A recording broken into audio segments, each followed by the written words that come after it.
ओम नमो अरिहंताणं नमो सिद्धाणं नमो आयर्याणं नमो वज्रायाणं नमो वेसस। मंगलम भगवान वीरो मंगलम गौतमो गड़ी मंगलम कुंद कुंदाद्यो जैन धर्मोस्तु मंगलम सर्वमंगलमांगल्यं सर्वकल्याणकारिकं प्रधानं सर्वधर्माणां जैनं जयतु शासनं जैनं जयतु शासनं जैनं जयतु शासनं। नमो समय साराय स्वानुभूत्या चकासते चित्स्वभावाय भावाय सर्वभावान्तरक्षते वंदितु सर्वसिद्धे ध्रुवम् अचलं मनोवं गतिं पत्ते वोक्षामि समय पाहुर्मिणमो सुध केवली वणिदम्।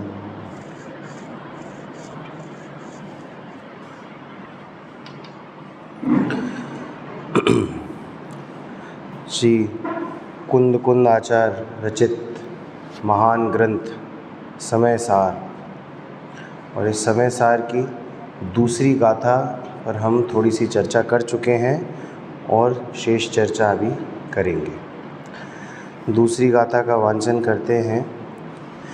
जीवो चरित दंसणान देठा तम ही ससमयम जान पोगल कम पदे सदिठम च तम जान पर समयम।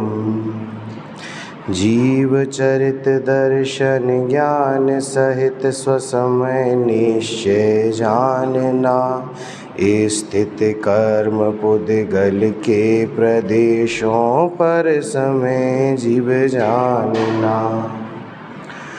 गाथार्थ क्या लिखा कि हे भव्य, जो जीव दर्शन ज्ञान चरित्र में स्थित हो रहा है उसे निश्चय से वास्तव में स्वसमय जानो, और जो जीव पुद्गल कर्म के प्रदेशों में स्थित है उसे पर समय जानो। और अमृतचंद्र आचार्य देव ने जब आत्मख्याति टीका की रचना की तो उसमें इस गाथा में स्वसमय और पर समय से पहले शिष्यों की जिज्ञासा हेतु जीव की भी विश्लेषणा की, जीव की भी परिभाषा को समझाया कि स्वसमय और पर समय तो ठीक, परंतु ये समय क्या चीज़ है, तो वो समय क्या है, वो समय जीव है। क्या है वो समय? वो समय जीव है। समय का अर्थ बताया उन्होंने सम धन अय। सम का अर्थ होता है एक साथ। सम का क्या अर्थ होता है? एक साथ। और अय का मतलब होता है जानना या गमन करना, है ना, जानना या गमन करना। तो जो युगपद एक साथ जानता है और परिणमन करता है वह क्या कहलाता है? वह जीव कहलाता है। तो समय का क्या अर्थ हुआ? जीव। अभी इस गाथा में समय का अर्थ जीव, तीसरी नंबर की गाथा में इसका और थोड़ा सा उन्होंने विवरण बढ़ाया है। तो अभी दूसरी गाथा की हम सीमित रहेंगे और इसको क्या समझेंगे अभी कि समय का क्या अर्थ है? समय का अर्थ है जीव। और उस जीव की श्रद्धा को दृढ़ करने के लिए जीव के क्या बताए? विशेषण बताए।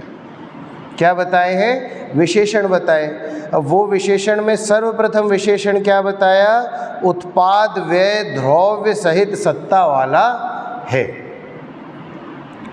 उत्पाद व्यय द्रव्य सहित सत्ता। उत्पाद व्यय और द्रव्य जिसमें युगपद होते हैं। युगपद का मतलब एक साथ, एक समय पर उत्पाद भी है, द्रव्य भी है और व्यय भी है। उत्पाद व्यय द्रव्य, तो उत्पाद व्यय द्रव्य की सत्ता वाला, सत्ता का मतलब हुआ है, जिसका अस्तित्व है, ऐसा उत्पाद व्यय द्रव्य वाला कौन है? वह जीव है। और उसका लक्षण कैसा है? अनुभूति वह है लक्षण। उसका लक्षण क्या है? अनुभूति, यानी वो अनुभूति में आता है। उत्पाद व्यय द्रव्य युक्त अनुभूति लक्षण रूप सत्ता वाला है, वो कौन है? वह जीव है। दूसरी विशेषता क्या बताई? जीव चैतन्य स्वरूपता से उद्योत रूप निर्मल स्पष्ट ज्ञान दर्शन ज्योति स्वरूप है। कैसा है? चैतन्य स्वरूपता वाला है। चैतन्य स्वरूपता से क्या होता है? वह ज्ञान दर्शन ज्योति स्वरूप वाला है। ज्ञान दर्शन ज्योति स्वरूप यानी वो ज्योति, ज्योति का मतलब है जो स्व को भी प्रकाशन करे और पर को भी प्रकाशमान करे। वो ज्योति की तुलना किससे की? जीव से की। जीव कैसा है? स्व पर प्रकाशक है, चैतन्य स्वरूप वाला स्व पर प्रकाशक है। उसके बाद क्या बताई विशेषता? क्रम और अक्रम रूप है, यानी पर्याय कैसी आती है? क्रम से आती है। और गुण कैसे हैं? एक साथ सभी गुण विद्यमान हैं तो अक्रम है, तो यानी गुण पर्याय वाला है। कैसा है वह जीव? गुण पर्याय वाला है। उसके बाद अपने और परद्रव्यों के आकारों को प्रकाशित करने में सामर्थ्य होने से समस्त रूप प्रकाशने वाली एक रूपता प्राप्त की है।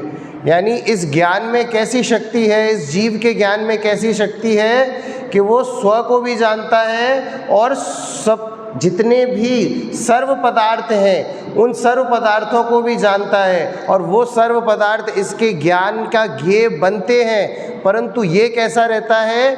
अनेकाकार होते हुए भी एकाकार रहता है।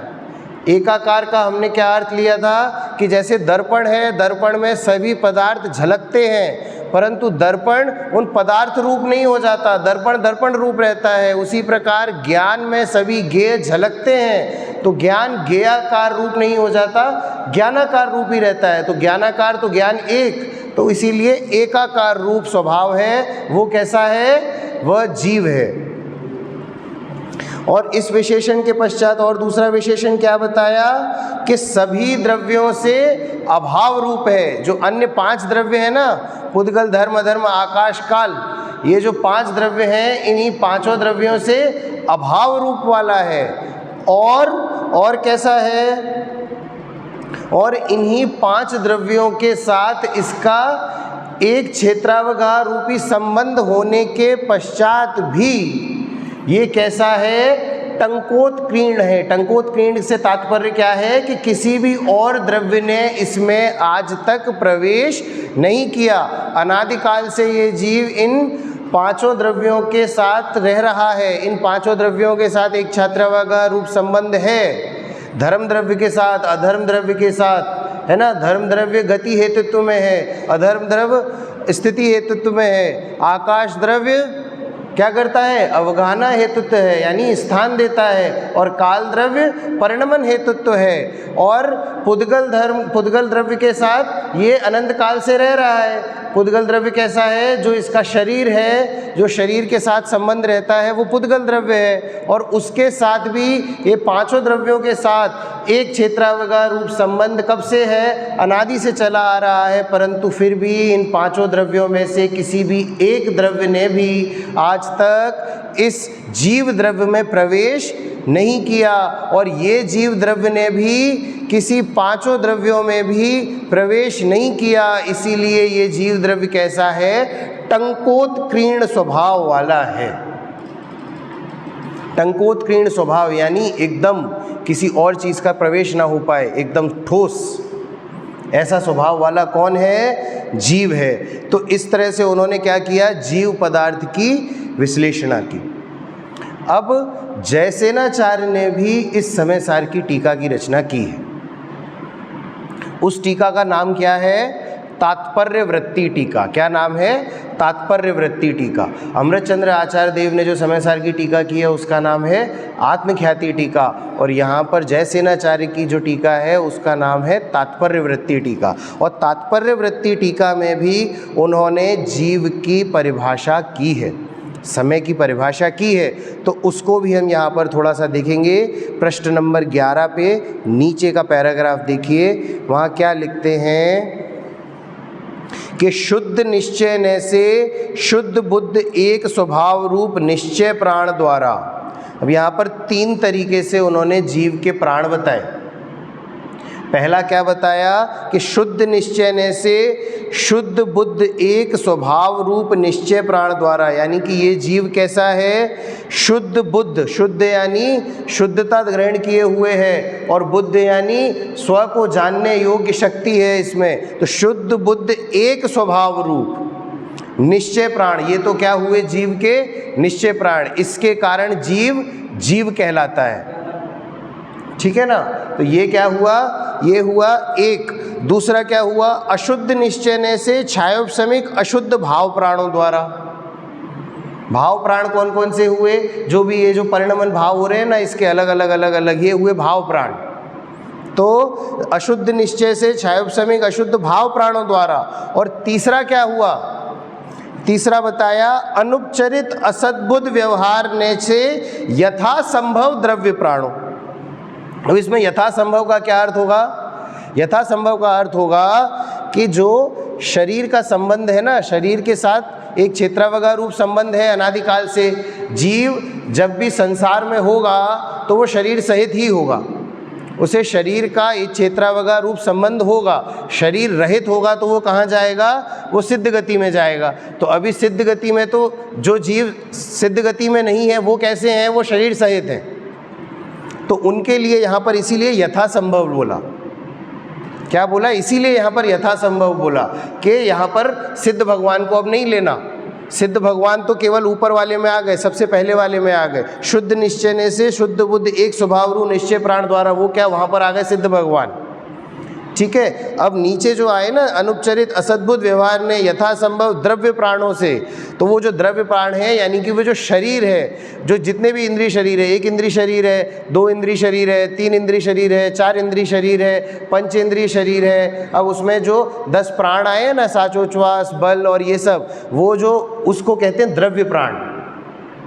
तो उन द्रव्य प्राणों द्वारा जो वर्तमान में जीवित है, भूतकाल में जीवित था और भविष्य काल में जीवित रहेगा, ऐसे पदार्थ को क्या कहा, जीव कहा।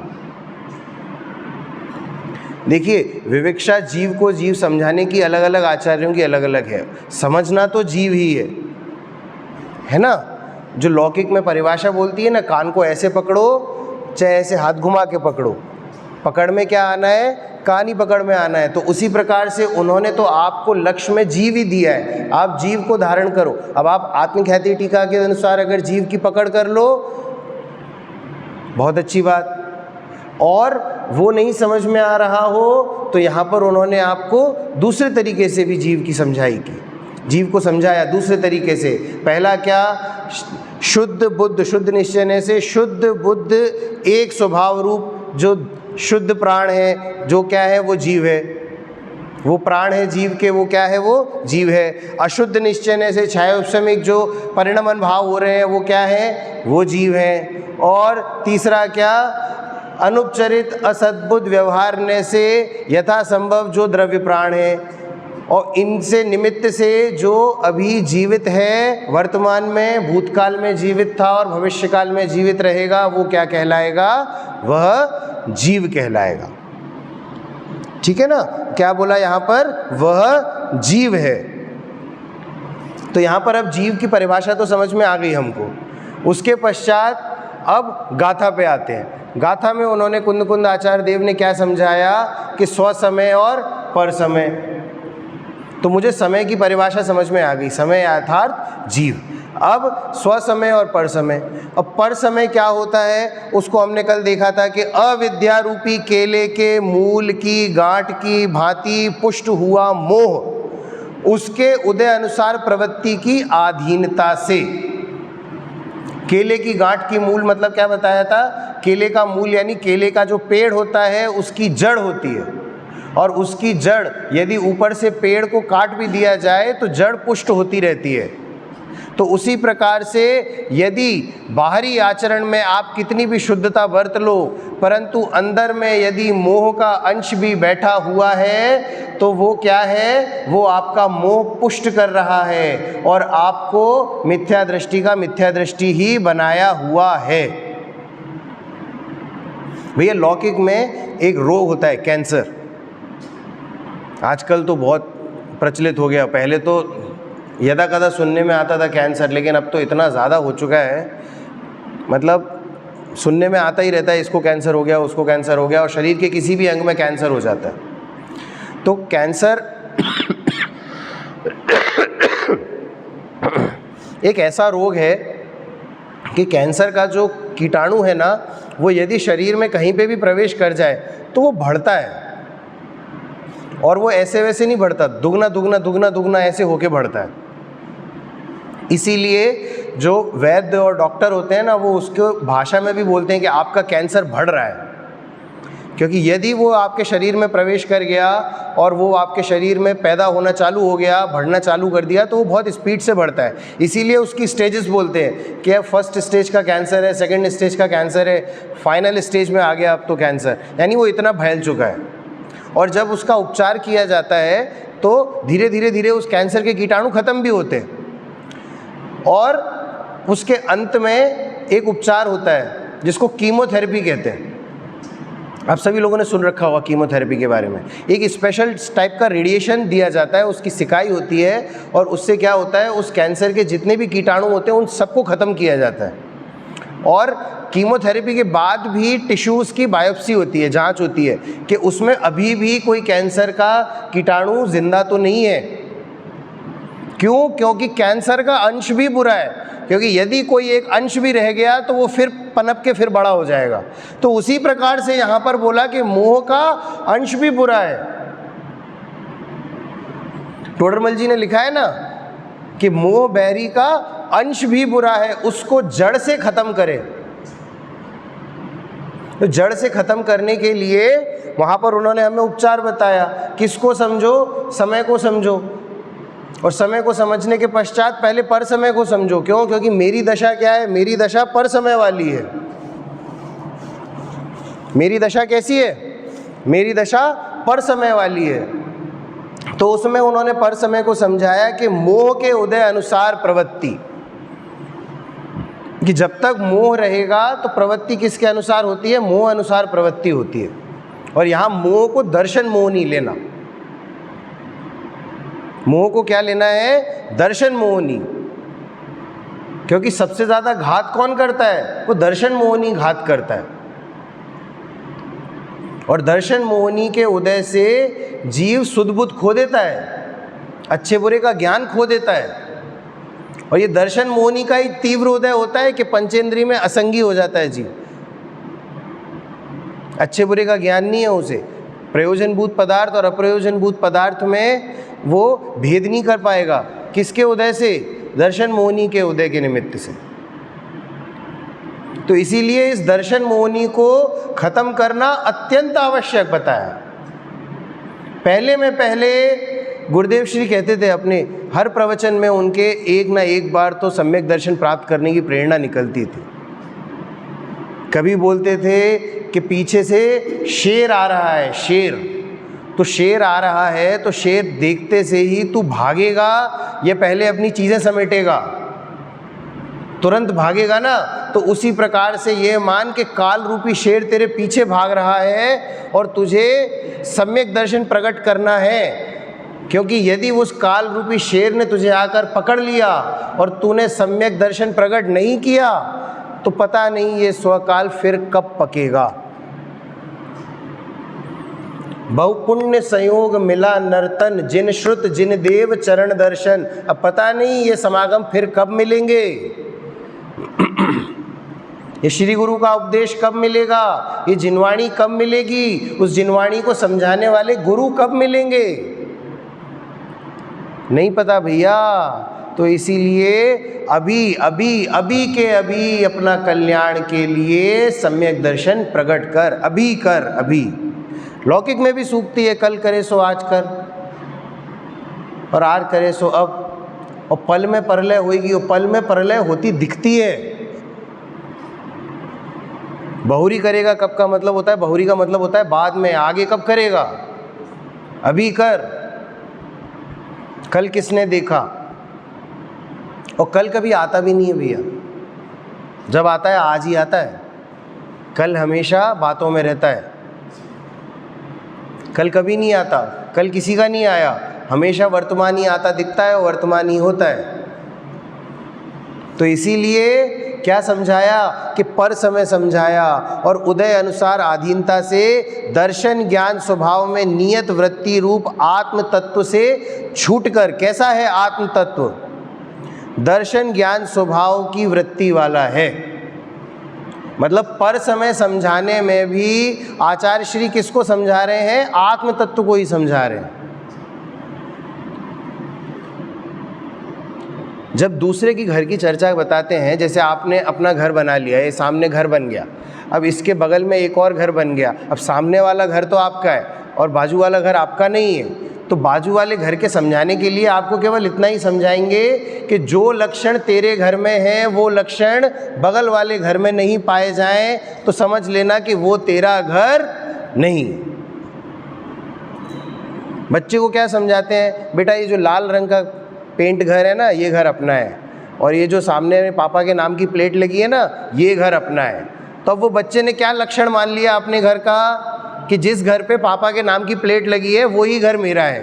अब वो जितने भी घरों में देखेगा उसमें उसके पापा के नाम की प्लेट नहीं होगी तो वो घर को क्या मानेगा? पराया मानेगा। इसीलिए यहाँ पर समय को समझाने के लिए भी पहला अपना लक्षण बताया। क्या है मेरा लक्षण? ज्ञान दर्शन स्वभाव वृत्ति वाला है आत्म तत्व। वो क्या है? वो है मेरा लक्षण, वो हूँ मैं कैसा हूँ? ज्ञान दर्शन स्वभाव में नियत वृत्ति वाला। कल आई थी ना बात, छायक सम्यक दृष्टि। छायक सम्यक दृष्टि युद्ध लड़ता है, और हमारे यहाँ छायक सम्यक दृष्टियों ने युद्ध लड़े हैं। रामचंद्र जी ने युद्ध लड़ा है, पांडवों ने युद्ध लड़ा है, और भी कई छायक सम्यक दृष्टियों ने युद्ध लड़ा है। जम्मू स्वामी ने भी युद्ध लड़ा है, ऐसा विवरण आता है। जम्मू स्वामी की आपको अगर कथा विवरण में पढ़नी हो तो श्रेणिक चरित्र में उनका बहुत विवरण है जम्मू स्वामी का। जम्मू स्वामी जो थे वो श्रेणिक महाराज की सभा में थे, और उनके लिए कई बार वो भी युद्ध लड़ने गए। तो वहाँ पर युद्ध लड़ते समय भी वो किससे च्युत नहीं हुए, किस चीज़ से अलग नहीं हुए? वो अपने इस ज्ञान दर्शन स्वभाव से च्युत नहीं हुए। मतलब बाहरी प्रतिकूलताओं को देखते हुए भी ज्ञानी जीव अपने स्वभाव से तो च्युत नहीं होता। दूसरे की सहायता करते वक्त भी, जब कोई दानवीर पुरुष होता है ना, तो वो दूसरे की सहायता करता है भी, तो दूसरे की सहायता करते वक्त भी वो पूरी की पूरी संपदा उसको नहीं दे देता, खुद का ख्याल भी रखता है ना कि भैया अपनी व्यवस्था जमी रहे और मैं अन्याय अनिति में ना पड़ूं, इतना धन मेरे पास होना चाहिए, और उसके पास बाद में जितना भी धन बचा है वो सब मैं पारमार्थ में लगाऊंगा। परंतु खुद का ध्यान तो पहले रखते हैं ना। तो उसी प्रकार से छायक सम्यक दृष्टि भी खुद का ध्यान तो पहले रखते हैं, स्व में इस बात का तो ध्यान रखते हैं कि ये मोह रूपी जाल में मैं ना फंस जाऊं, मैं दर्शन ज्ञान स्वभाव वृत्ति वाला एक आत्म तत्व हूँ, इसका चिंतन तो नित्य चलता है। इसीलिए बोला जाता है कि सम्यक दृष्टि जीव जो है, सम्यक दृष्टि जीव को क्या चलती है? शुद्ध परिणति नित्य चलती है। वो जो शुद्ध परिणति चल रही है ना, वहाँ पर यानी उसको नित्य भान है उस चीज़ का। अब उसका मुख से वो निरंतर विवरण नहीं करता, निरंतर वो जाप नहीं देता, परंतु उसके अंतर में वो वृत्ति नित्य चलती रहती है। जैसे आपके और हमारे अंतर में क्या चलता है? आपका नाम नवीन है, आपको सोते में भी मदर आपकी बुलाती हैं नवीन, तो आप उठ जाते हो, यानी कि अंतर में वो परिणति तो चालू है ना कि मैं नवीन हूँ। अब उस बात की रटना नहीं लगाया तो भी वो अंदर में प्रतीति तो बैठी है ना। तो उसी प्रकार से सम्यक दृष्टि जीव की वृत्ति में क्या होता है कि मैं दर्शन ज्ञान स्वभाव वाला हूँ, मैं दर्शन स्वभाव वाला हूँ, मैं हूँ मैं हूँ मैं हूँ, ये नित्य अंतर में उसकी परिणति में चल रहा है निरंतर। इसीलिए उसका सम्यक दर्शन खंडित नहीं होता, उसका सम्यक दर्शन बरकरार रहता है, क्योंकि बाकी की 3 चौकड़ी कषाय तो अभी भी बाकी है, फिर भी वो 3 चौकड़ी कषाय उसका सम्यक दर्शन घात करने में सक्षम नहीं है। उसका सम्यक दर्शन जैसा का था वैसा का वैसा ही रहता है। तो यहाँ पर दूसरे को समझाने के लिए भी अपना स्वरूप समझाते हैं और लिखते हैं कि दर्शन ज्ञान स्वभाव में नियत व्यक्ति रूप आत्म तत्व से छूटकर पर द्रव्य के निमित्त से उत्पन्न। अब मोह राग द्वेष कैसे उत्पन्न होते हैं? पर द्रव्य के निमित्त से, पर के अवलंबन से मोह राग द्वेष उत्पन्न होते हैं। इसीलिए उन्हें क्या बोला है? विभाव भाव बोला है। क्या बोला है उन्हें? विभाव भाव, विकार बोला है। विकार पर द्रव्य के निमित्त से उत्पन्न होता है। जैसा दृष्टांत लिया था ना, क्या लिया था दृष्टांत? पानी गर्म करने का। जल को जब अग्नि का निमित्त प्राप्त होता है तो जल उष्ण होता है, परंतु जैसे ही अग्नि का निमित्त दूर हटा तो जल स्वयमेव अपने स्वभाव को धारण करने लगता है। धीरे धीरे वो उष्णता कम होती जाती है और शीतल हो जाता है। पानी को ठंडा करने के लिए अभी जैसे स्वाभाविक वृत्ति में क्या होता है? जल शीतल होता है स्वाभाविक वृत्ति से। लेकिन अब जो आप रेफ्रिजरेटर में आदि में रख देते हो तो आप क्या बोलते हो? नहीं भैया, ठंडा करने के लिए भी तो परनिमित्त चाहिए रेफ्रिजरेटर आदि। तो हम बोलते हैं कि वो उसका शीतलता स्वभाव नहीं है। आप पानी को सामान्यतः रख दो तो जो वो ठंडक है वो उसका स्वभाव है। उसको ठंडा होने के लिए किसी परद्रव्य की आवश्यकता नहीं है, परनिमित्त की आवश्यकता नहीं है। जैसे गर्म करने के लिए आवश्यकता है और आपको उसको ऐसे वो चिल्ड करने के लिए उसकी आवश्यकता है, परंतु एक शीतल जल है तो वो शीतलता उसके स्वभाव में है, वो एक रूम टेम्परेचर पे शीतल है, उसे किसी परनिमित्त की आवश्यकता नहीं है। उसी प्रकार से यहाँ पर जीव को स्वभाव में रहने के लिए किसी परद्रव्य की आवश्यकता नहीं, इसीलिए उसे स्वभाव से शुद्ध बोला। उसे क्या बोला? स्वभाव से शुद्ध बोला है। इसीलिए स्वभाव से शुद्ध बोला है क्योंकि उसे परद्रव्य का अवलंबन की आवश्यकता नहीं है। परंतु यहाँ पर क्या है? परद्रव्य के निमित्त से, यानी मोह अभी खड़ा है और उस मोह के निमित्त से क्या उत्पन्न हो रहे हैं? मोह राग द्वेष आदि भाव। और वो मोह राग द्वेष आदि भाव क्या हैं? विकार हैं, मैल हैं। और उस वैल और विकार में ये जीव क्या करता है? एकता रूप लीनता करता है। एक हो नहीं पाता परंतु एक होने की चेष्टा करता है, और वो जो चेष्टा करता है उससे वो क्या कहलाता है? वह पर समय कहलाता है। क्या कहलाता है? पर समय कहलाता है। वो अपने आप को उस राग द्वेष में अनुभवन करने लगता है। जो क्रोध कर रहा है वही मैं हूँ, ये जो शरीर है वही मैं हूँ, ये जो परिवार आदि हैं वही मेरे हैं। इस प्रकार से ये मिथ्या कल्पनाएं करता है, और जो मिथ्या कल्पनाएं करता है वो क्या पदवी पाता है? पर समय की पदवी, पर समय की संज्ञा को प्राप्त होता है। क्योंकि देखिए, आचार्य देव तो बड़े ही सरल स्वभावी थे, तो उन्होंने सरल शब्दों में लिख दिया। पुद्गल द्रव्य कर्मों में जो अपने आप को लीन कर रहा है वो क्या है? वो पर समय है। बड़ी सरल वृत्ति से उन्होंने इस बात को बोल दिया। परंतु जीव सरल वृत्ति वाला नहीं है ना, तो उस जीव को समझाने के लिए आचार्य देव ने आत्मख्याति टीका में इस बात का विवरण किया। क्या लिखा? उनके ही शब्दों को देखते हैं। क्या लिखते हैं कि मोह राग द्वेष आदि भावों में एकता रूप से लीन होकर प्रवृत्त होता है, तब पुद्गल कर्म के कारमाण स्कंद रूप प्रदेशों में स्थित होने पर युगपद पर को एकता पूर्वक जानता है और पर रूप में एकत्व पूर्वक परिणमित होता है। मतलब वहाँ पर भी जानता और परिणमन कर रहा है, परंतु वह स्व में जानना और स्व में परिणमन न करते हुए पर को जानना और पर ने परिणमन कर रहा है, तो वो क्या कहलाता है? पर समय कहलाता है। क्या कहलाता है? पर समय कहलाता है।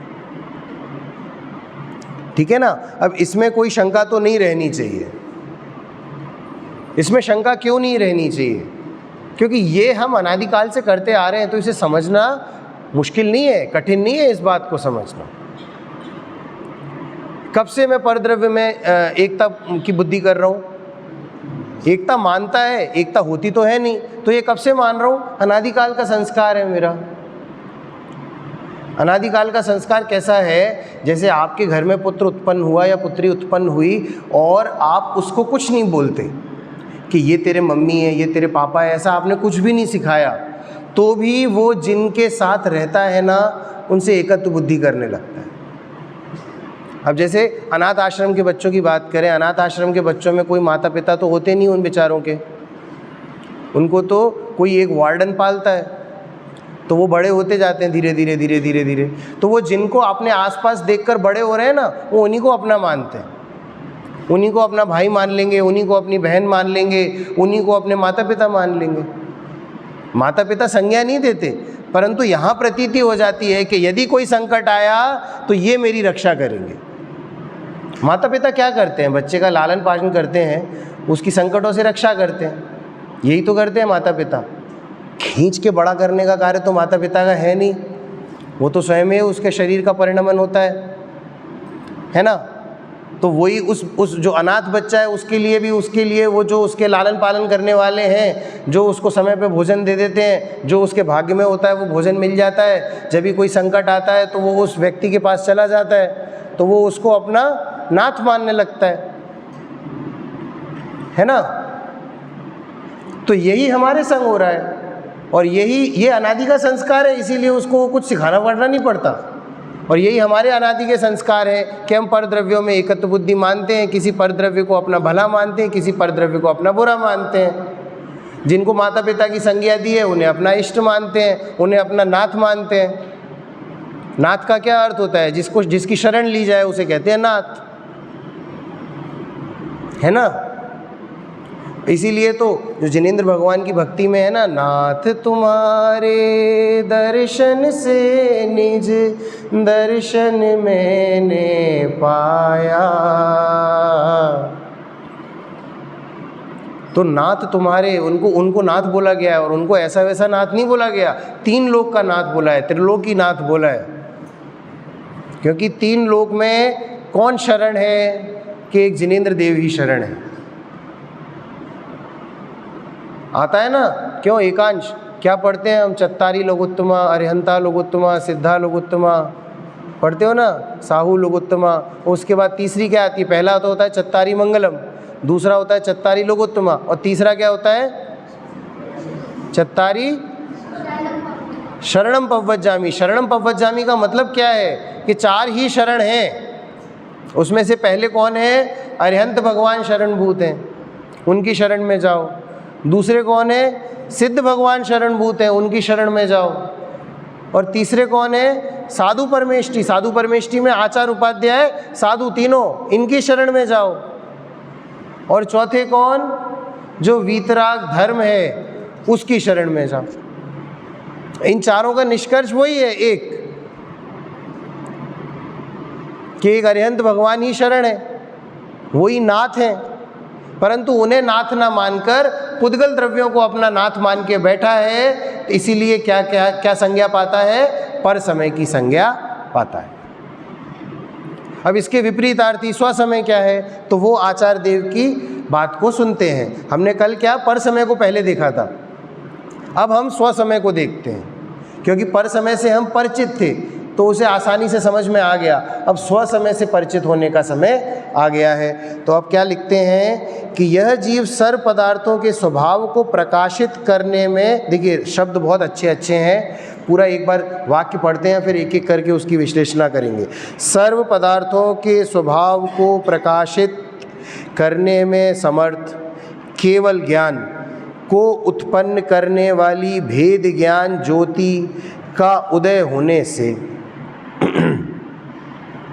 कंफ्यूजिंग है थोड़ी सी लैंग्वेज, इसको थोड़ा सा टुकड़ों में पढ़ते हैं तो समझ में आएगा। सर्व पदार्थों के स्वभाव को प्रकाशित, यानी कि सर्व पदार्थ, यानी इसमें क्या आ गए? सर्व द्रव्य आ गए। संसार में जितने भी द्रव्य हैं वो सब द्रव्य आ गए। प्रकाशित का मतलब जानने की शक्ति, जानने वाली, प्रकाशित करने वाली, सामर्थ्य, सामर्थ्य यानी शक्ति। केवल ज्ञान, कैसा है केवल ज्ञान? सर्व द्रव्य, सर्व पदार्थों को जानने की शक्ति रखने वाला कैसा है? वो है केवल ज्ञान। इतना समझ आया। उसके बाद को उत्पन्न कराने वाली। अब ऐसे केवल ज्ञान को उत्पन्न कराने वाली कौन है? वो है भेद ज्ञान ज्योति। ये केवल ज्ञान किससे उदय में आएगा? भेद ज्ञान से उदय में आएगा। और उस भेद ज्ञान को भी ज्योति की संज्ञा दी। कल हमने देखा था ना, दर्शन ज्ञान को ज्योति बोला था, तो भेद ज्ञान भी ज्योति है। क्यों है ज्योति? क्योंकि वो स्व को जानेगी और स्व को जानकर स्व को पर से भिन्न जनाएगी। भेद ज्ञान की ज्योति। भेद ज्ञान क्या है? भेद किस में भेद कर रहे हो आप? ये भेद कर रहे हो ना कि जीव अलग और परद्रव्य अलग। तो ये जीव को अलग और परद्रव्य को अलग करने के जो ज्ञान है उसी को कहते हैं भेद ज्ञान। और वो भेद ज्ञान को क्या बोला है? ज्योति बोला है ना। जो ऐसे दीपक रख के पढ़ाई करते हैं ना, तो मैं स्वयं तो पढ़ रहा हूँ उस दीपक से, कोई और आ गया, मैं बोलता हूँ आओ भैया तुम भी बैठो इस दीपक की रोशनी में, तुम भी पढ़ाई करो, तुम भी स्वाध्याय करो, आ जाओ। कल अपनी चर्चा आई थी वो दीपक घुमाने वाली, कि वो दीपक पहले क्या रोशनी नहीं होती थी, रात में अंधेरा होता था और इलेक्ट्रिसिटी आदि की इतनी व्यवस्था होती नहीं थी, तो जिनेंद्र मंदिर में दर्शन कैसे करते थे? वो छोटा सा दीपक ले जाते थे, या आप बताते वो चिमनी जैसे दिए होते थे, उसमें नीचे केरोसिन ऑयल या कुछ ऐसा भरा होता था पदार्थ, और ऊपर से सूत की डोरी निकली रहती थी, उसमें आग लगाते थे तो वो दीपक जैसा हो जाता था। फिर उसको ऐसे घुमा घुमा के दर्शन करते थे। घुमाते क्यों थे? कि भैया पूरा जिनबिंब तो दिख जाए मुझे। और उस जिनबिंब को देखने से क्या प्रयोजन? कि वो जिनबिंब देखूंगा तो मुझे निज का जिनबिंब दिखेगा, निज का भान होगा। क्या आता है? सुबह पढ़ते हैं प्रक्षाल में, परिणामों की स्वच्छता के निमित्त जिनबिंब, इसीलिए मैं निरखता इनमें निज प्रतिबिंब, जिनमें निज प्रतिबिंब। कि ये जो जिन है उनमें क्या प्रतिबिंब देख रहा हूँ? मैं निज का प्रतिबिंब देख रहा हूँ। और ये जो जिन बिंब हैं वो मेरे परिणामों की स्वच्छता में निमित्त हैं। परिणाम स्वच्छ कौन से परिणाम स्वच्छ कहलाएंगे? सम्यक दर्शन के परिणाम स्वच्छ कहलाएंगे। यानी कि वो जिन बिंब सम्यक दर्शन प्रकट करने में सहकारी हैं, वह जिन बिंब निमित्त हैं मेरे सम्यक दृष्टि होने में। इसीलिए भैया जिनेंद्र देव के दर्शन की विराधना नहीं करना कभी। जो आया है ना निश्चयाभासी के प्रकरण में, उसमें आया है, उसमें उन्होंने लिखा है कि पूजा आदि कार्यों को निरर्थक बताता है, पूजा आदि कार्यों में आश्रव बताता है। भैया पूजा आदि कार्य जिनेंद्र देव के दर्शन है, और जिनेंद्र देव के दर्शन से मुझे सम्यक दर्शन होगा। क्योंकि मुझे एक बात बताइए, जिनवाणी जितनी भी लिखी हुई है, अब इस जिनवाणी को समझने के लिए मुझे कुछ प्रैक्टिकल करने को तो चाहिए ना। तो वो जिन बिंब से मैं प्रैक्टिकल कर सकता हूँ। क्या बताता है जिन बिंब हमें? भगवान के जिन बिंब को देखकर क्या देखने को मिलता है? कि हे जिनेंद्र नाथ, आपने चारों गतियों को देखा है, और चारों गतियों को देखने के बाद आपने एक निर्णय किया है कि इन चारों गतियों में कहीं पर भी सुख नहीं है, और कुछ भी ऐसा देखने लायक नहीं है कि जिसे देखने से मेरा भला हो जाए। इसीलिए आपने आंखें बंद कर ली। और दूसरा क्या? कि उन्होंने पैर भी समेट रखे हैं अंदर को। तो हे जिनेंद्र देव, आपने और मैंने चारों गतियों में भ्रमण किया, और चारों गतियों में भ्रमण करने के बाद एक निष्कर्ष निकाला कि चारों गतियों में कोई भी गति ऐसी नहीं जहाँ ठहरा जाए, जहाँ रुका जाए, या जहाँ बार बार जाया जाए। इस प्रकार चारों गतियों में कोई भी गति नहीं है ऐसी लक्षण वाली। इसीलिए आपने क्या किया? आपने अपने दोनों पैरों को समेट लिया। और तीसरा क्या बताती है उनकी वाणी, उनकी मुद्रा, जिनबिंब मुद्रा क्या बताती है? कि हे जिनेंद्र देव, इस संसार में ऐसा कोई कार्य नहीं है जो मैंने किया ना हो। इस संसार में ऐसा कोई भी कार्य नहीं है जो नहीं किया हो आपने और हमने। एक मिथ्या दृष्टि जीव के होने योग्य सभी कार्य किए हैं हमने, परंतु उनमें से कोई भी कार्य ऐसा नहीं जिससे मेरा कल्याण हो रहा हो, इसीलिए आपने क्या किया, आपने हाथ पे हाथ रख लिए।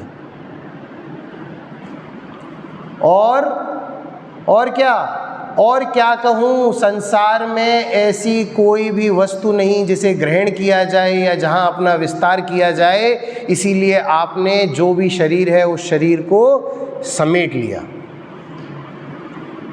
ये बताती है जिन बिंब, जिन मुद्रा ये बताती है, ये जिनेंद्र भगवान के दर्शन करें ना तो ऐसे भाव आने चाहिए। जिनेंद्र देव के दर्शन की विराधना नहीं करनी चाहिए।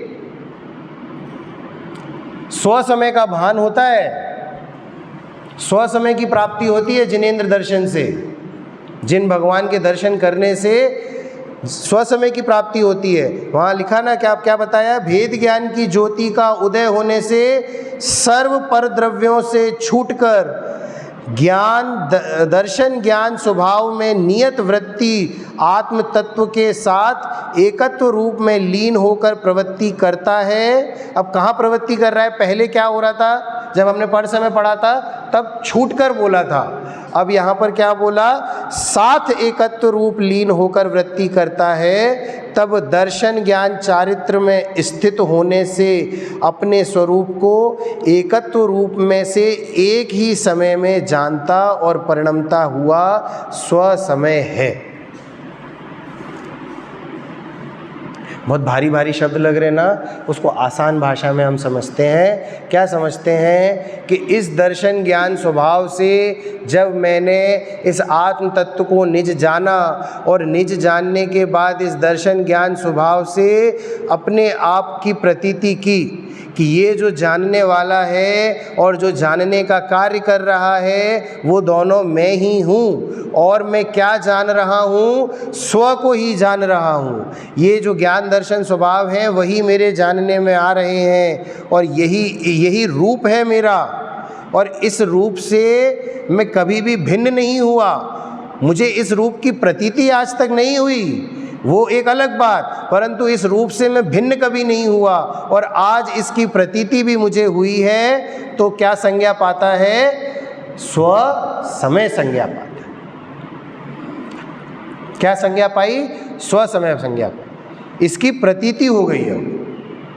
अब कोई सोते समय पे भी पूछेगा ना मुझसे कि तुम कौन हो, तो मेरे मुख से निकलेगा कि मैं जीव हूँ। क्योंकि देखिए, जो जीव स्व को जीव देखता है वही पर को जीव देख पाता है। जो जीव स्व को पर समय है, जो जीव स्व को परद्रव्य मान रहा है, वो दूसरे को भी परद्रव्य ही मानता है। और वो जैसे वो समझता है कि मैं इस शरीर में लीन हूँ, वो भी इस शरीर में लीन है। मैं यदि स्व को रोहित समझूंगा तो इनको नवीन भैया समझूंगा और इनको राजेश भैया समझूंगा। परंतु यदि मैं स्व को जीव जानूंगा तो मैं इनको भी जीव जानूंगा और इनको भी जीव जानूंगा।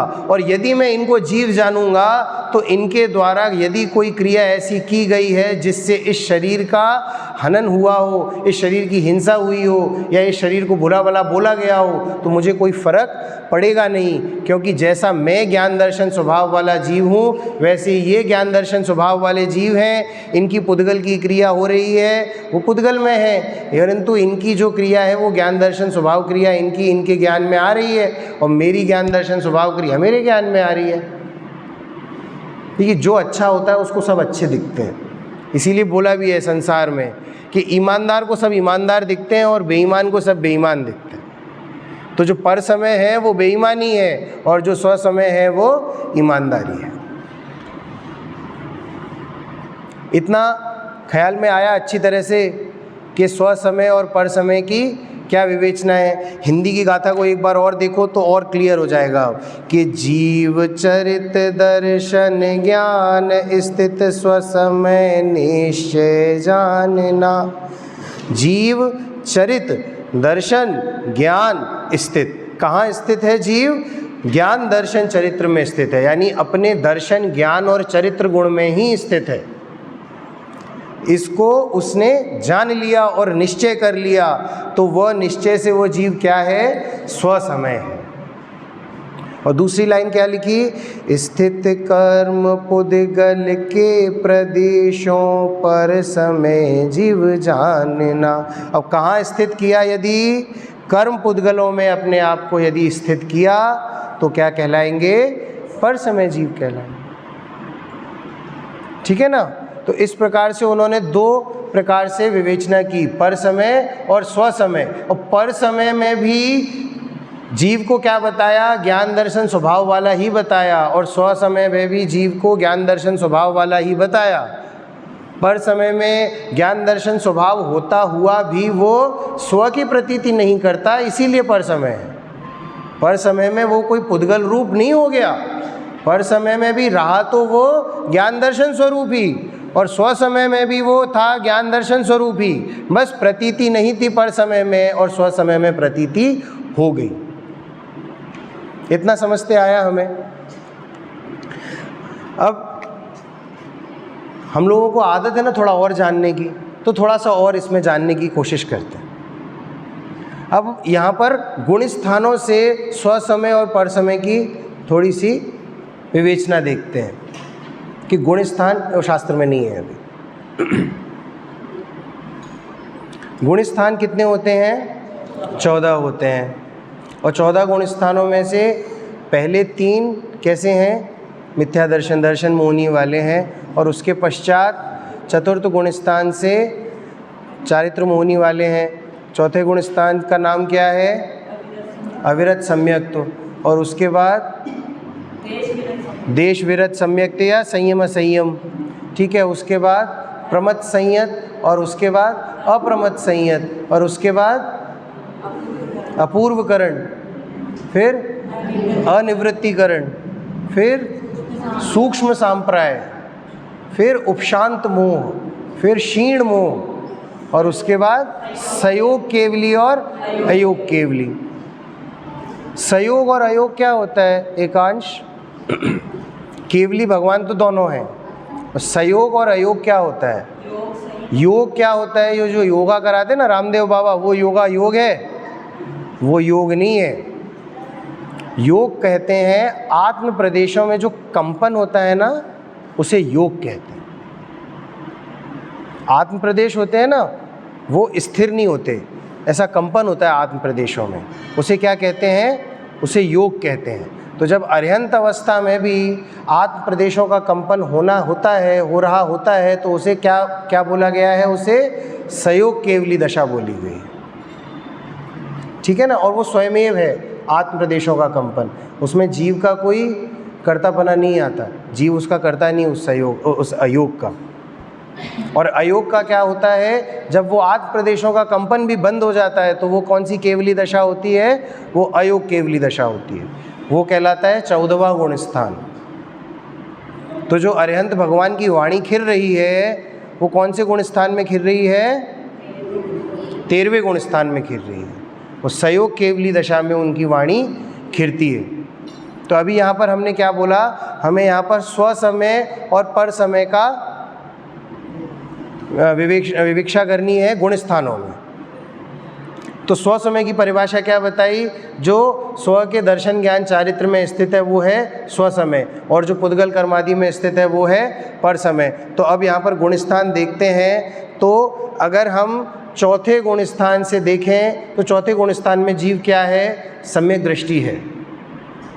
सम्यक दृष्टि है यानी जब जब उसे आत्म अनुभूति होगी तो वो क्या होगा, वो स्व समय होगा, यानी वो स्व के दर्शन ज्ञान चारित्र में स्थित होगा। जिस समय पे वो क्या संज्ञा पाएगा, वो स्व समय संज्ञा पाएगा। तो यदि इस दृष्टि से देखें तो चतुर्थ गुण स्थान, पंचम गुण स्थान और उसके ऊपर के समस्त गुण स्थान क्या कहलाएंगे, स्व समय कहलाएंगे। और तीसरे, दूसरे और पहले गुण स्थान क्या कहलाएंगे, पर समय कहलाएंगे। अब इसको थोड़ा सा और ऊपर अगर लेके चलें कि केवल शुद्धोपयोग, जो शुद्धोपयोग की दशा को ही यदि हम स्व समय माने तो कौन से गुण स्थान से होगी फिर वो चीज़, 7वें गुण स्थान से। क्योंकि शुभ राग का जो समय होता है, शुभ भावों का जो समय होता है, उस समय पे भी जीव शुद्धोपयोग में नहीं होता। तो वो शुद्धोपयोग में नहीं है तो वो क्या है, पर समय। और यदि शुद्धोपयोग में है तो वो क्या है, स्वसमय। तो शुद्धोपयोग के गुण स्थान कौन कौन से हैं, 7वें से लेकर 14वें तक। वो क्या है, और 14वें तक ही नहीं, सिद्ध पर्याय भी आएगी उसमें। जब आपने चतुर्थ गुण स्थान से लिया था तब भी उसमें सिद्ध पर्याय आएगी, और जब आप 7वें से ले रहे हो तब भी उसमें सिद्ध पर्याय आएगी, और वो क्या कहलाएंगे, स्वसमय कहलाएंगे। अब तीसरी विवक्षा क्या आई, यदि पूर्ण वीतरागता और ऐसा शुद्धोपयोग अब जिसमें कोई बाधा नहीं पड़ रही, अब वो शुद्धोपयोग, निरंतर शुद्धोपयोग, निरंतर शुद्धोपयोग, निरंतर शुद्धोपयोग, अगर इस विवक्षा को लेते हैं तो कौन से गुण स्थान से स्वसमय कहलाएंगे, 12वें से। कौन से गुण स्थान से कहलाएंगे स्वसमय, 12वें गुण स्थान से। देखिए जब छपक श्रेणी आरोहण होता है ना, तो क्या होता है, देखिए कहीं कहीं पर पुस्तक में शब्दों का हेरफेर है, परंतु भाव वही निकलता है। कहीं जगह पर ऐसा आता है कि 12वें गुण स्थान के प्रथम समय में जो लोप कषाय है ना, संजोन लोप कषाय, उसका भी क्षय हो जाता है 12वें गुण स्थान के प्रथम समय में। और कहीं कहीं आता है 10वें गुण स्थान के अंतिम समय में लोप का जो संजुलन लोभ है उसका क्षय हो जाता है। तो यदि 10वें गुण स्थान का अंतिम समय कहो या प्रथम गुण स्थान का 12वें गुण स्थान का प्रथम समय कहो, ये बात एक ही नहीं, वहाँ पर विवाद करने की स्थिति पैदा नहीं करनी चाहिए। क्योंकि देखिए शब्दों में जिस तरह से विवरण किया जा सकता है वो किया गया है, बाकी तो केवल ज्ञान गम्य है, ठीक है ना। तो वहाँ पर विवाद की स्थिति उत्पन्न ना करके क्या समझना चाहिए कि 10वें गुण स्थान का अंतिम समय या 12वें गुण स्थान का प्रथम समय जीव क्या कहलाता है, पूर्ण वीतरागी कहलाता है। क्या कहलाता है, पूर्ण वीतरागी। क्या कहलाता है, पूर्ण वीतरागी। और उस पूर्ण वीतरागी, पूर्ण शुद्धोपयोग की दशा को क्या बोला है, स्वसमय। और उसके ऊपर 13वें गुण स्थान, 14वें गुण स्थान और फिर सिद्ध पर्याय, ये क्या है, स्वसमय। और उसके नीचे के सारे गुण स्थान फिर क्या हो गए, पर समय। ये हमने क्या देखी, ये गुण स्थान के हिसाब से हमने थोड़ा सा उसका विवेचना देखी कि स्वसमय कहाँ पर होंगे और पर समय कहाँ पर होंगे। परंतु हमारे और आपके लिए स्वसमय और पर समय कैसे समझना, क्योंकि ये तो देखिए ज्ञान को निर्मल करने के लिए और अधिक अधिक संदेश दिया जाता है। कल आया था ना कि यदि रुचि आत्म ध्यान में नहीं लग रही है तो अपनी रुचि को कहाँ लगाना, शास्त्र ध्यान में लगाना, शास्त्र अभ्यास में लगाना, उपयोग को इधर उधर नहीं भ्रमाना। तो उपयोग इधर उधर ना भटके, इसीलिए हमें यहाँ समझाया गुण स्थान आदि से भी स्वसमय और पर समय। परंतु यहाँ पर अब इसी में फंस के नहीं रह जाना, स्वसमय का निर्णय करना। और स्वसमय का निर्णय कैसे होगा, तत्व चिंतन से और आत्मानुभूति से। तत्व चिंतन में नित्य अपने उपयोग को लगाए रहने का उद्यम करना, बुद्धिपूर्वक होगा ये कार्य। बुद्धिपूर्वक हम भेद ज्ञान करेंगे, क्योंकि ये बुद्धिपूर्वक भेद ज्ञान करते करते से ही ये हमारे अबुद्धिपूर्वक में जाएगा। इसी को देशना कहते हैं भैया। केवल ज्ञान की वाणी कभी सुनी होगी किसी जीव ने, और उसमें ये स्वसमय पर समय की चर्चा आई होगी। उसने उसको जाना होगा कि स्वसमय किसे कहते हैं, पर समय किसे कहते हैं। उसने इस बात को भी जाना होगा कि जीव का लक्षण क्या है। जीव ज्ञान दर्शन वाला है। ज्ञान दर्शन लक्षण वाला कौन है, वो जीव है। जीव ज्ञान से जानता है। ये उसने कभी केवल ज्ञान की वाणी में सुना होगा या किसी भावलिंगी मुनिराज के द्वारा उपदेश पाया होगा। और वो नरक गति की यातनाओं को जब भोग रहा है, उस समय पर किसी पुण्य उदय से ये बात याद आ गई, और ये बात याद आ गई और उस समय पर उसने वहाँ पर अनुभवन कर लिया, है ना। उस समय पर वहाँ अनुभवन हो गया और वहाँ सम्यक दर्शन प्रकट हो गया। तो वहाँ पर भी वो क्या संज्ञा पाएगा, उस समय के लिए स्वसमय संज्ञा पाएगा। तो इसीलिए यहाँ बोला जाता है कि नित्य तत्व चिंतन में अपना मन लगाए रखो। आपको नहीं पता किस समय के परिणाम कहाँ काम में आ जाए। बोला जाता है ना कि तू तो, लौकिक में बोला जाता है, तू अच्छे कार्य कर, तेरे संग भी अच्छा ही होगा। ठीक है, आज तेरे संग बुरा हो रहा है, परंतु ये तेरे अच्छों कर्मों का फल तुझे पर भव में मिलेगा। ऐसे लौकिक में बोलते हैं। वो लोग भी आगे आने वाले जन्मों को मानते हैं, उनके यहाँ भी पुनर्जन्म होता है। हमारे यहाँ तो जन्म मरण ही होता है, हमारे यहाँ और कुछ नहीं होता। हम तो यही बताते हैं, यदि तू मोक्ष नहीं गया तो तू जन्म मरण ही करता रहेगा। हमने तो जीव का कभी नाश किया ही नहीं है, और ना कभी हम जीव का नाश कर सकते हैं, क्योंकि जीव तो अनादि से था और अनंत काल तक रहेगा। लेकिन वहाँ पर बोला जाता है ऐसा कि तू अच्छे काम कर, तेरे अच्छे कामों का अच्छा फल मिलेगा। तो उसी प्रकार से वो जो लोकोक्ति है ना, वो यहाँ पर भी सिद्ध होती है कि तू अच्छे काम कर। अच्छा काम क्या है कि तू तत्व चिंतन में नित्य अपनी परिणति को लगा, बुद्धिपूर्वक तत्व चिंतन कर, बुद्धिपूर्वक भेद ज्ञान करने की चेष्टा कर। पता नहीं कब तेरा स्वकाल जागेगा, तेरा अच्छा काल पकेगा और तुझे सम्यक दर्शन हो जाएगा। ये रोते रहना नहीं कि इतना काल बीत गया, कि 56 वर्ष की आयु हो गई, कि 66 वर्ष की आयु हो गई, कि 76 वर्ष की आयु हो गई, कि 86 वर्ष की आयु हो गई, कि 96 वर्ष की आयु हो गई, कि 106 वर्ष की आयु हो गई।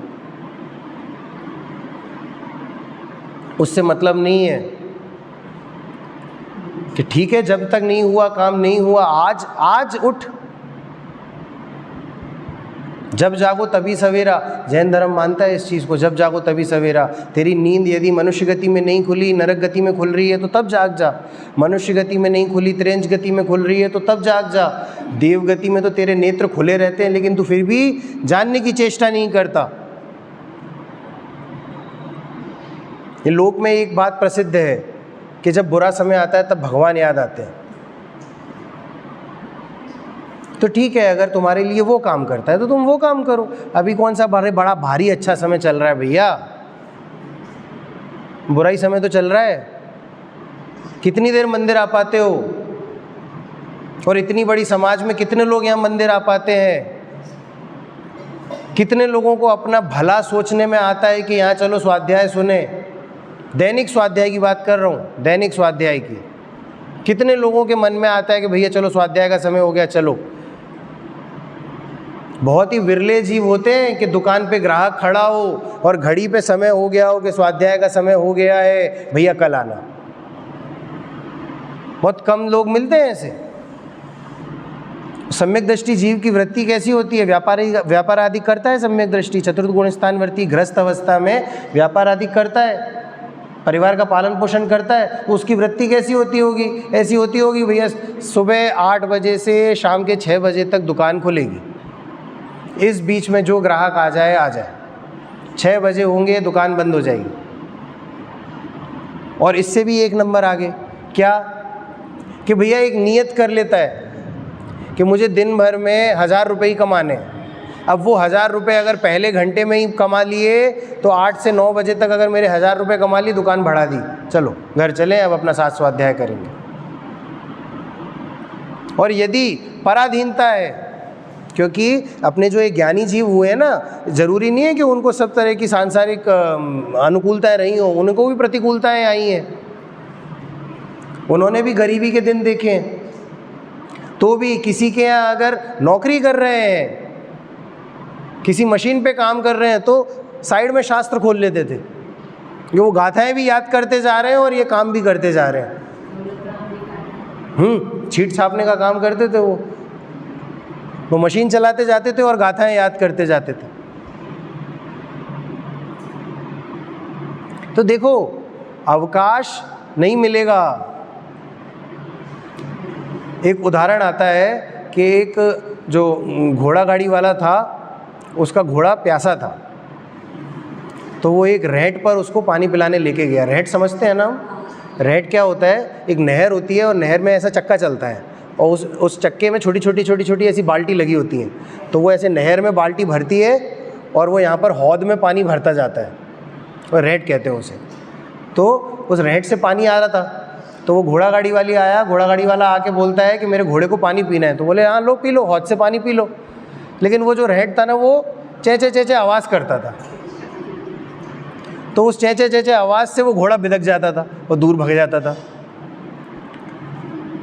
तो उस किसान से बोला कि हे भैया ये चेचे चेचे तो बंद कराओ, तब मेरा घोड़ा पानी पी पाएगा। उन्होंने बोला कि अगर ये चेचे चेचे बंद हो गई तो वो पानी भी बंद हो जाएगा। तो यदि पानी पीना है तो ये चेचे चेचे की आवाज़ सुनते हुए पानी पीना पड़ेगा। तो इसी प्रकार से यदि संसार में तुझे अपना भला करना है तो ये जो 5 और द्रव्य हैं ना, उनकी खटर पटर तो जारी रहेगी, और इस खटर पटर के बीच में तुझे अपना कल्याण करना है। अलग से कोई अवकाश तो मिलने वाला है नहीं, क्योंकि संसार में हो तो संसार की खटपट तो आएगी, चाहे वो नरक गति में हो, चाहे त्रेंच गति में हो, चाहे मनुष्य गति में हो, और चाहे देव गति में हो। वहाँ पर भोग आपको आकर्षित करते हैं देव गति में। तो इसीलिए अपना कल्याण करना सर्वोपरि मानना है। तत्व चिंतन में नित्य नित्य अपनी बुद्धि को लगाए रखना है। संसार की जितनी क्रियाएं हो रही हैं उस क्रियाओं में भेद विज्ञान को घटाने की कोशिश करें। वो भेद विज्ञान बुद्धिपूर्वक जब करेंगे तो अबुद्धिपूर्वक भी हमारे अंदर में आएगा और हम पर समय से स्व समय की संज्ञा पाएंगे।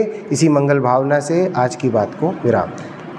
सहजानंदी शुद्ध स्वरूपी अविनाशी में आत्मस्वरूप, सहजानंदी शुद्ध स्वरूप।